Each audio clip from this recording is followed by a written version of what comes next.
Alright, welcome back to my top 10 favorite games of all time. Just to recap, the first part we did 10 through 6, which was 10 Sonic Adventure, 9 No More Heroes, 8 Nier Automata, 7 Bayonetta 2, and 6 was Yakuza 0. This video is going to have something a little bit different in it from the first one.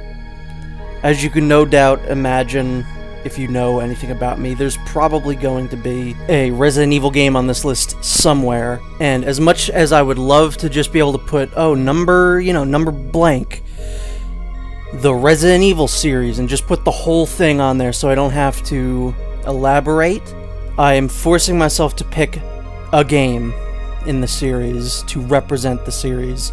So for instance, let's say number 3 is Kingdom Hearts 2, because Kingdom Hearts 2 is the blah blah blah blah.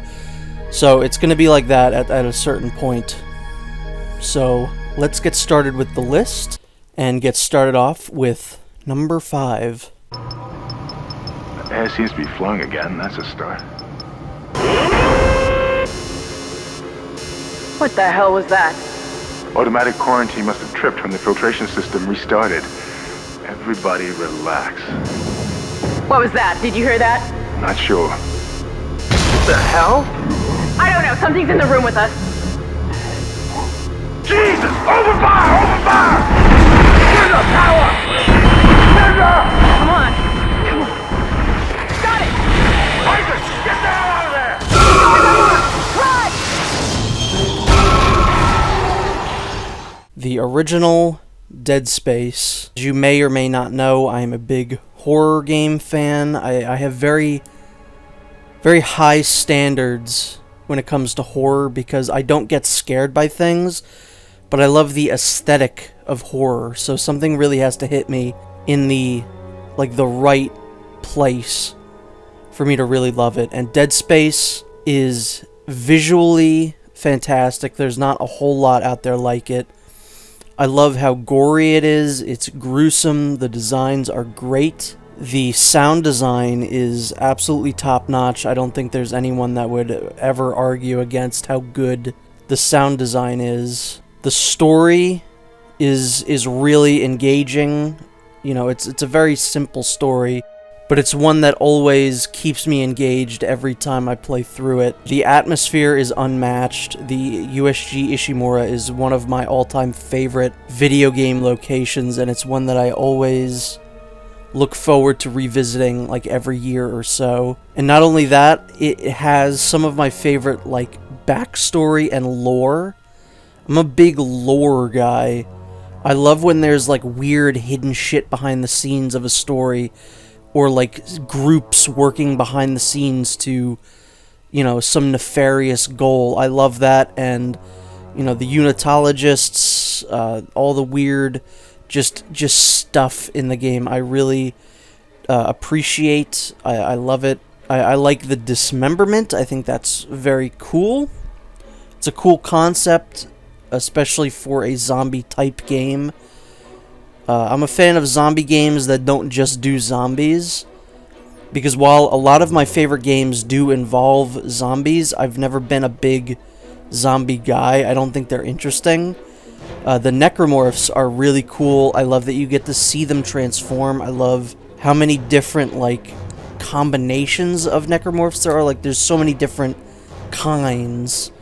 And that always really, I think, helps. None of the other games in the series really hit as hard for me. Dead Space 2 is way too over the top. It loses, I think, every single thing that made the first game so memorable besides the gameplay itself. And, Dead Space 3 speaks for itself. I had fun playing it for the first time just a couple months ago, but that is not Dead Space. It's a game that basically, the thing that should sell you on it initially is, it's basically just a Resident Evil 4 clone in space, which is why I bought it in the first place. And then once you actually start playing it, you fall in love with the story, the mechanics of the game, the really great inventive weapons that aren't really weapons. They're all like tools that double as like, oh, you can use this as a shotgun. It's not supposed to be. It's supposed to be like for like riveting things on large like ships or whatever, but you can use it as a shotgun. I love that. That's so great. And it's probably, I can't really think of many other like horror games that I've loved as much as this one since this game came out. Obviously that aren't a Resident Evil game. So I would consider this one of the last like great like horror games, really. There's not really much else out there. Number 4.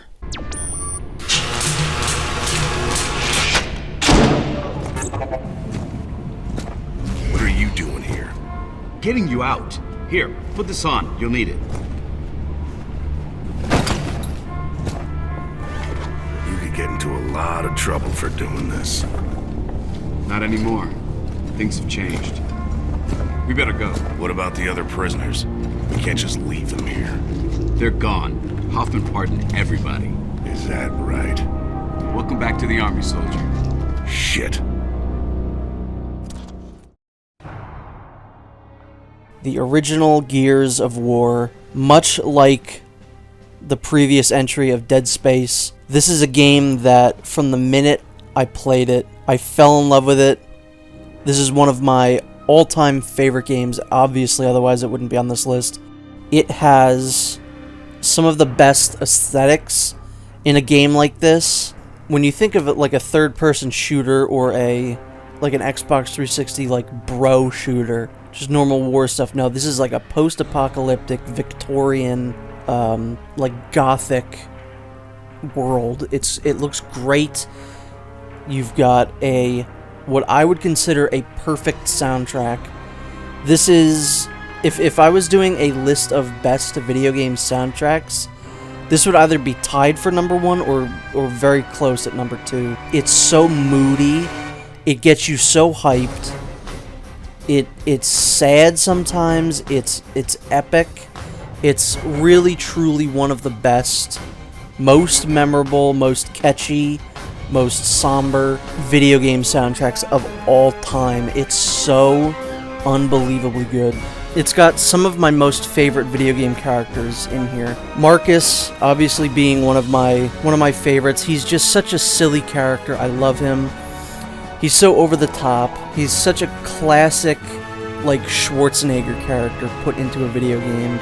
You know, I love Cole, Dom, Baird. I love all the characters in this game.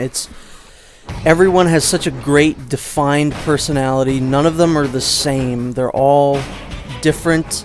The story is my favorite story in the series. It's very just simple. There's nothing too big going on, which the later games all tried to one-up each other with. This one's got to be bigger, it's got to be better. But just a simple story like this is exactly what this series needed. It never needed to get any bigger than this. It doesn't take itself too seriously, which again, some of the other games absolutely do. And I haven't even talked about the gameplay yet, which, just like Resident Evil 4 kind of innovated the entire third-person shooter genre, this one, I think, I don't want to say perfected it, but it added more things to it. The cover-based shooting is really well done here. I love that new element just added to that genre. I think really works. And the gameplay is always switching things up. You know, you'll go from a level where you're just fighting the Locust to a level where you have to stay out of the darkness, to a level where you have to make a mad dash to your APC, to a level where you're on a train. It's always switching things up. It's always bringing in new hooks to get you interested. There's a whole APC level where you're just where you're driving around. You have to avoid the krill. The slower levels where you have to deal with the berserkers. Each new level was introducing a new gimmick, which is really, really interesting in my opinion. None of the other games do that. I mean, I have in my notes right here, I don't have anything written about the multiplayer, which is a misstep because the multiplayer in this game, I'm not a multiplayer guy. I spent hours and hours and hours and hours and hours and hours playing this with friends, playing this with just randos on the internet. So the first Gears of War is just the best. You really cannot beat this one. They've tried, what, 4 times, 5 times? And it's never worked out in their favor. Something's wrong with this thing. It keeps jamming. See? Sniper! Take position! Okay, so the next one, number 3, is the first series that I'm putting on the list. This one, I could have easily put this entire series on here, but I've really forced myself to think about it and ask myself, which of these is my favorite? So, at number 3, we have... It's Snake.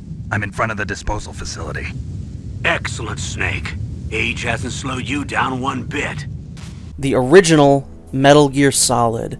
This one was really genuinely hard, because I think, besides Metal Gear Solid 2, I could have put every single one of the games on this list. But at the end of the day, it came down to which of these have I played the most, and which one makes me feel the best when I'm playing it. This is a comfort game for me.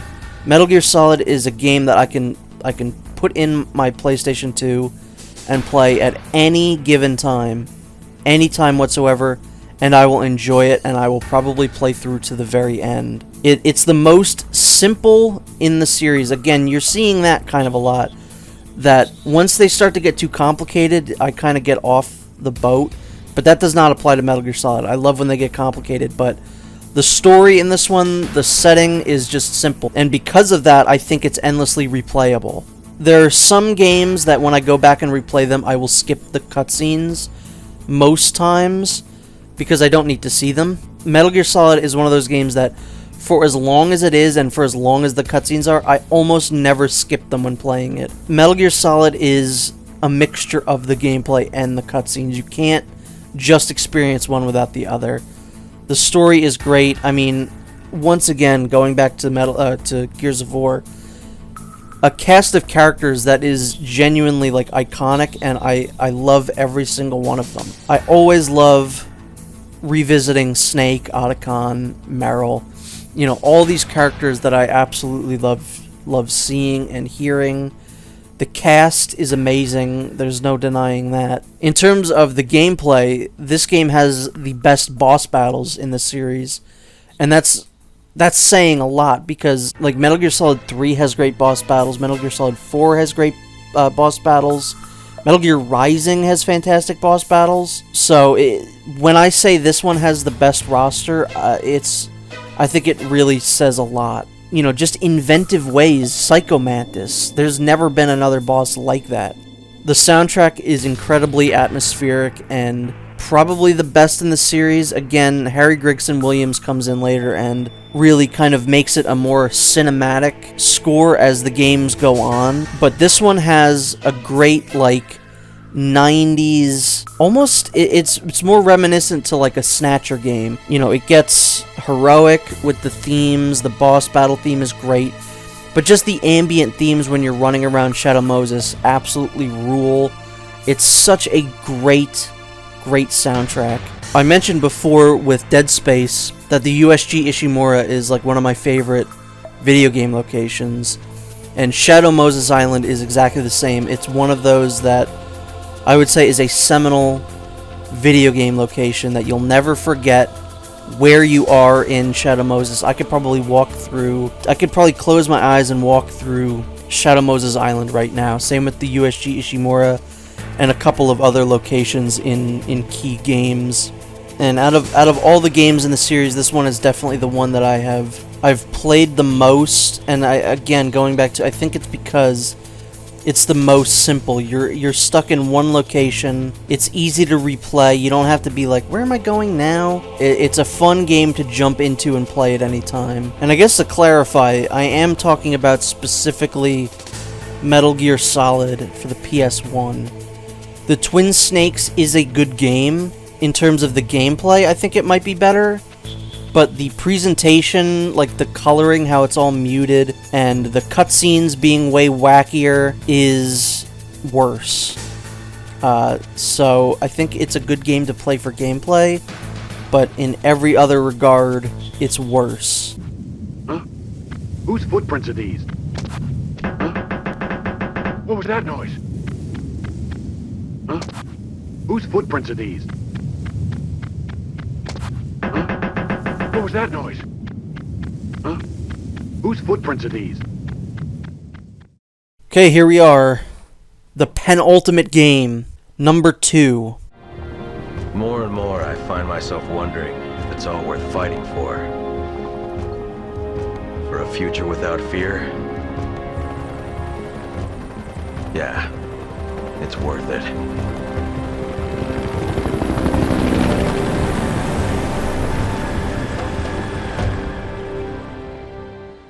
This one was not hard. It may be controversial, but this one I did not have to think about nearly as much as Metal Gear, because Resident Evil 5 is by far my favorite Resident Evil game, and again, I know how controversial that is. In terms of the story, which really does play a part for me, I love a good story in a video game, which is why I've mentioned the story in every single one of these. It has a great B-movie story that I really love. It's the first one that I think really got it. Resident Evil 4 is a B-movie, like a B-action movie. This one is a B-action-adventure movie. Sheva, as a character, I really like. She brings the kind of emotional arc into the game, into the story. You know, if we're talking gameplay, Sheva's not, not great when she's controlled by the AI. By far, the game has the best villain in it. Wesker, in this game, is my favorite villain, probably in any game. He's just so much fun. He's a cool-looking villain. He's fun to watch. He's fun to fight. He's incredibly over the top as the game goes on, and it's a good culmination to his story, and I think the story overall. I still think that Resident Evil 5 is technically the end of the series, and all the other games have been like epilogues. And of course, come on, Jill is in it. One of my favorite video game characters of all time, and not just that, probably one of my favorite characters of all time, not just in a video game. I love the locations that you go through here. I feel like the environments in this game are far more varied than Resident Evil 4. I think there's some fun, unique enemies in this game. I like the Magini. I think the Ganados are a little bit more interesting, but the weird Magini I like a little bit more. The Axe Magini, I like the absolutely psychotic Chainsaw Magini. You know, the bosses are fun, they're big, they're over the top, they're just fun to fight. This game is best played with a co-op partner, and I cannot think of another game that beats this in terms of co-op. It's just, again, it's a great adventure game. It's not scary, but then again, as I said with Dead Space, I don't get scared when playing games, so that's never factored into my love of Resident Evil.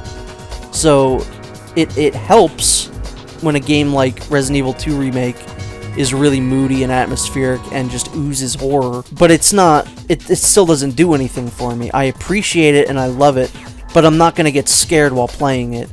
Just like Resident Evil 5 is not a scary game, I'm not going to get scared playing it. It has a lot of side content, not just from the story mode. You have DLC, which again lets you play as Jill, which is great, and that's all I need.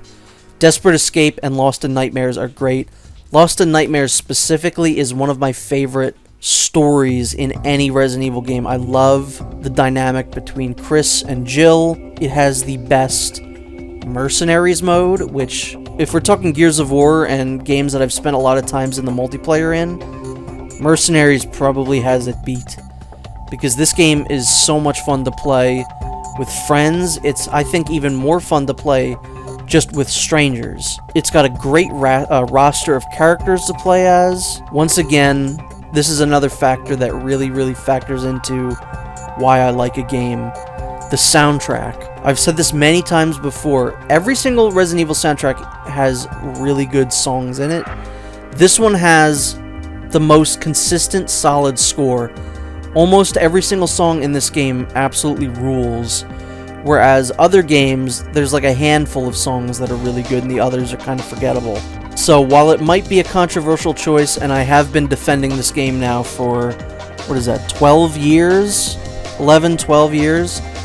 I am glad to do so because I believe Resident Evil 5 is a really genuinely good game. I think it gets unfairly maligned, but it is genuinely a very good game, and I think deserves the number 2 spot in my favorite game of all time.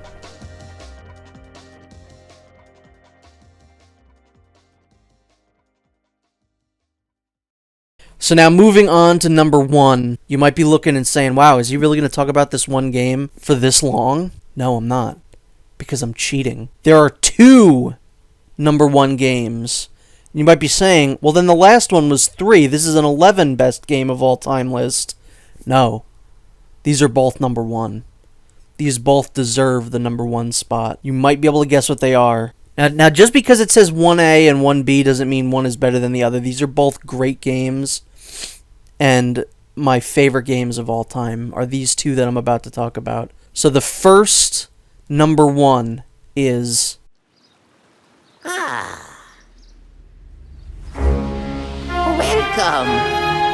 Welcome, New Galaxies!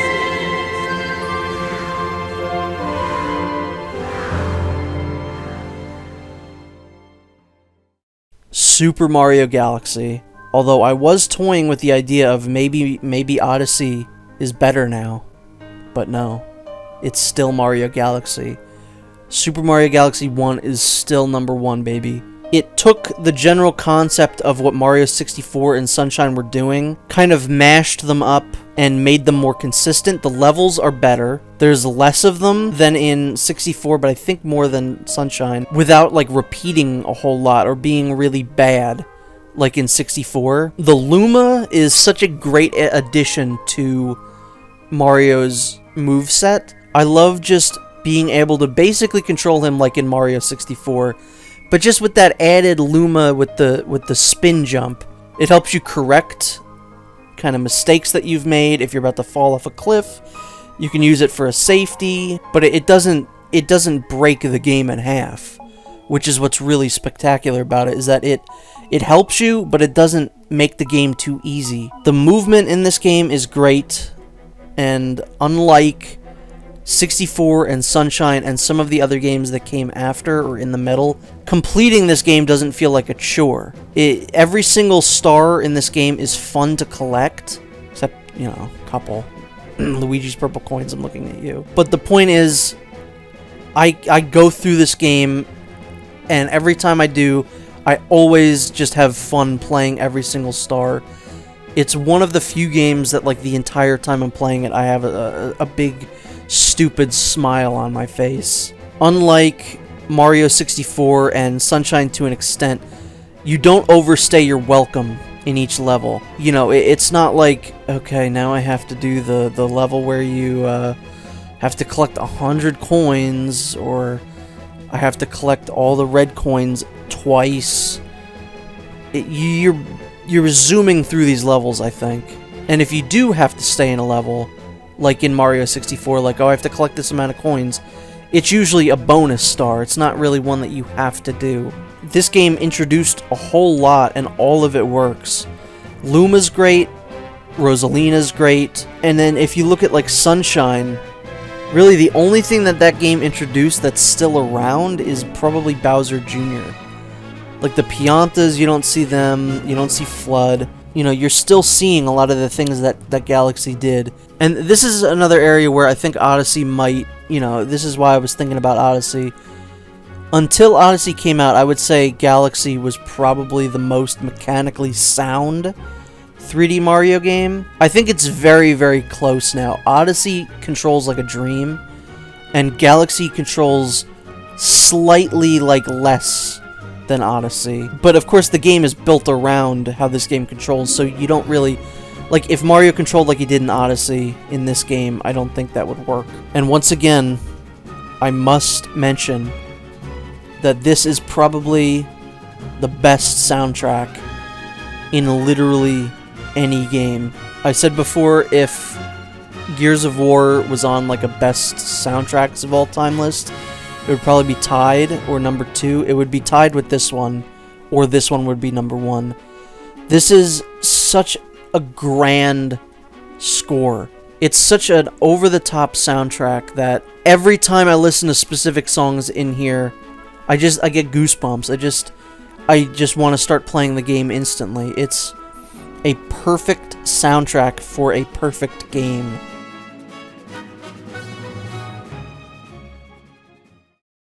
Now, last but not least, if you know anything about me, you probably know what this next game is going to be. So, my number 1 favorite game of all time is... You know how to use this? Kinda. I've covered wars, you know.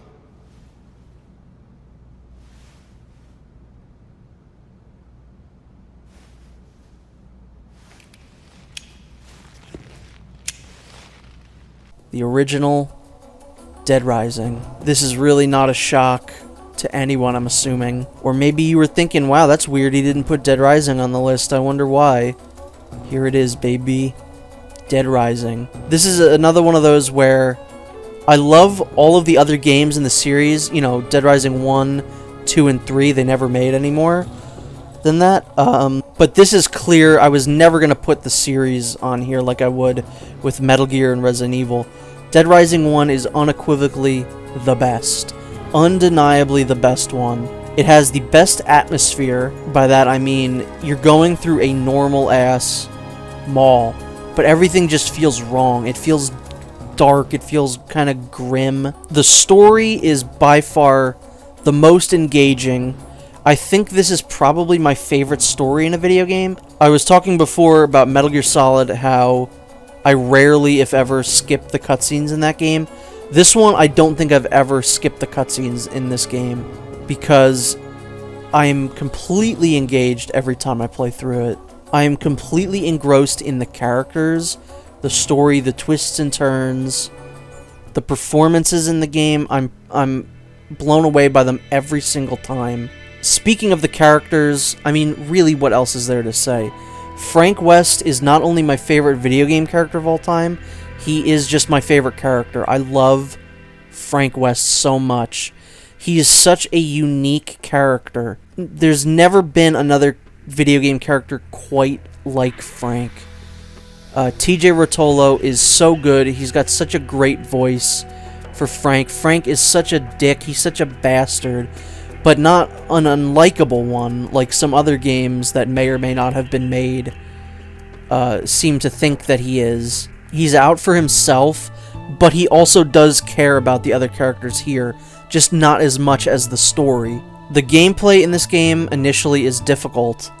It's a very tough game.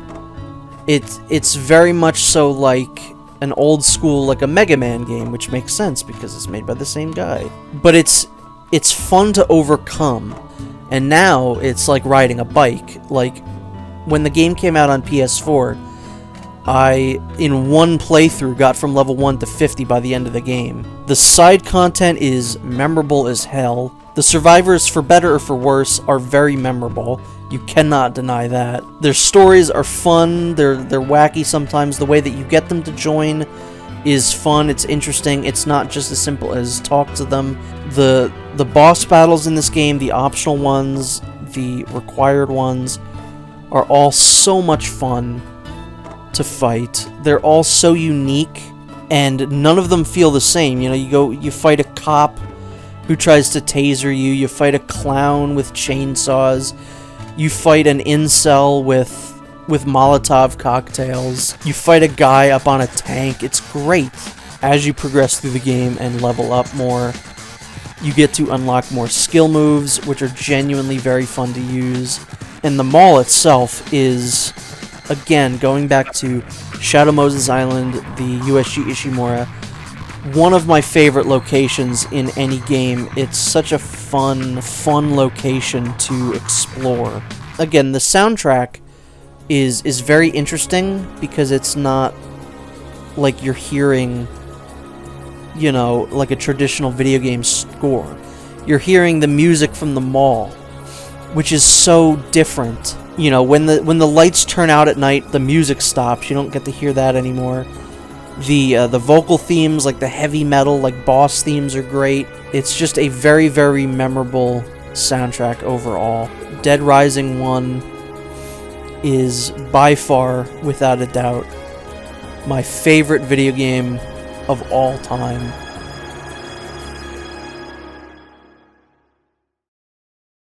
So that is the list. Again, just like the first video, I hope you play along if you feel like it. I'd like to know what other people's favorite games are.